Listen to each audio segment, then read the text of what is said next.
ada yang menyebutnya dengan narasi tunggal biasanya. Jadi brand story itu sebenarnya nafas dari sebuah brand yang dia bagaimana caranya brand ini mudah diterima oleh pihak-pihak lain. Brand story bedanya dengan menceritakan secara gamblang. Biasanya secara gamblang itu tidak membuat orang lain dapat poin intinya apa. Atau kadang malah terlalu berbelit-belit ngomongin seperti apa. Nah, brand story yang baik adalah dimulai dari brand value yang tepat, kemudian disampaikan dengan lugas. Nah, balik lagi brand story adalah disusun dari brand value. Nah, brand value yang benar adalah nilai-nilai yang sebenarnya selama ini sudah dipegang karena sudah menjadi rutinitas, itu tidak disadari sebagai sebuah keunggulan. Kalau ngomongin penting nggak penting, analoginya gini, ketika atau misalnya punya bisnis, dia single factor, dia mungkin merasa belum butuh brand story. Kenapa? Karena dia udah melakukan itu sendiri semua. Dia melakukan dengan prinsip-prinsip yang dia yakini. Tapi permasalahan itu biasanya muncul ketika dia mulai nge-hire tim. Dia bilang, ini aku udah nge-hire tim mahal, pinter, tapi kok aku malah ngerasa kerjaannya nggak beres sehingga aku ngulangi lagi ya. Kenapa? Karena si tim ini belum tentu dia paham sama pemikiran dari foundernya. Brand story menjadi penting karena dia menjadi jembatan narasinya. Jadi ketika brand story itu nanti diwujudkan dalam sebuah narasi, maka siapapun yang membaca akan memahami sebenarnya brand ini tentang apa. Brand ini ngomong apa, value-nya apa, visinya apa segala macam, sehingga itu bisa digunakan juga nanti untuk membuat sistem filtering di rekrutmen. Kita mulai kata kuncinya sebelum brand story, brand value-nya dulu. Nah, bagaimana menemukan brand value bisnis kita? Kata kuncinya adalah hal yang sama yang dirasakan oleh kita sebagai penjual dan yang dirasakan oleh pembeli. Jadi ibaratnya kalau kita dari sisi penjual, kita dalam proses berbisnis itu kita pasti punya hal yang kita passionate banget atau kita puas banget dalam melakukan hal itu. Anggaplah ini sebuah lingkaran. Kemudian ada pembeli yang dia concern sama satu hal. Yang ketika itu ketemu, nah hal inilah namanya brand value. Ya, ada yang bisa. Sebenarnya kalau prinsipnya brand story itu menggunakan prinsip dasar komunikasi aja. Jadi bagaimana pesan tersampaikan dengan tepat kepada pihak yang dituju. Nah, prinsipnya ada yang ngirim pesan, ada pesannya, ada medianya, ada yang diterima. Kan prinsip dasarnya gitu. Nah, ketika orang yang memang sudah paham bagaimana menyampaikan sesuatu, dia bisa membuat brand story-nya sendiri. Jadi ketika ditanya bisnismu itu sebenarnya ngapain sih? Nah, dia bisa menjelaskan dengan lugas dan cukup singkat.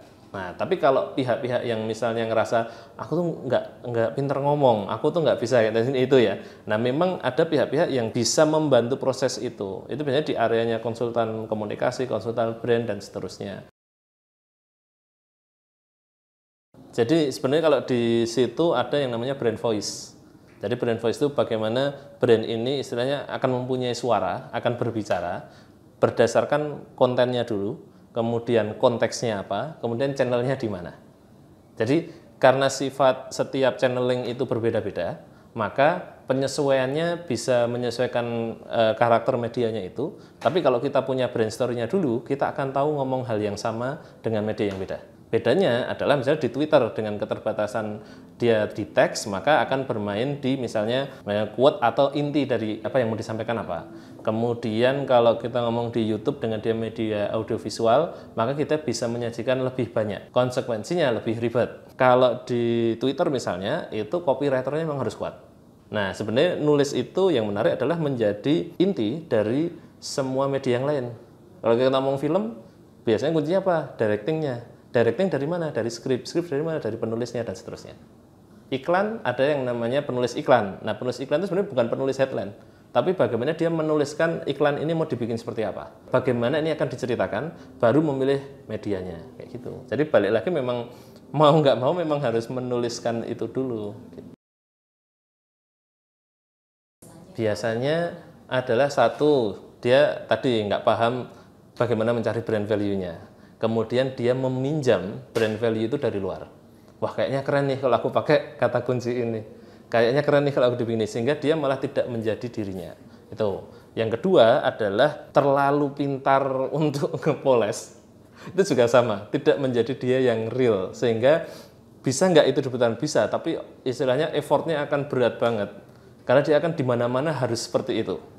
Di mana-mana harus mencoba tampil tidak menjadi dirinya, dan sebenarnya yang paling direpotkan siapa? Dianya sendiri. Jadi tantangannya adalah brain story itu mau jujur dulu atau enggak. Itu kayak klise, tapi intinya memang ada di situ.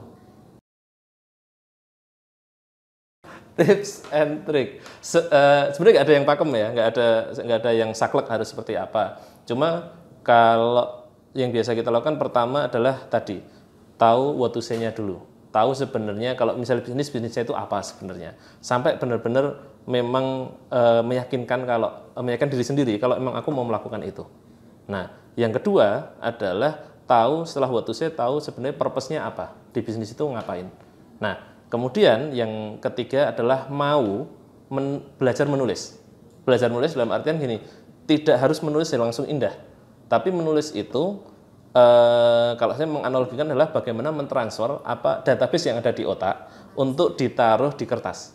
Sehingga kalau udah ditaruh di kertas, banyak hal yang nanti lebih mudah untuk dibaca. Karena kalau dibayangin sendiri, nah itu nanti lupa, nanti jadi kecampur dengan hal yang dan seterusnya. Jadi tahu what to say-nya, tahu purpose-nya ngapain mau bikin brain story. Yang ketiga, mau belajar menulis atau belajar menuliskan apa yang ada di kepala, dipindah aja di kertas. Itu aja dulu sih.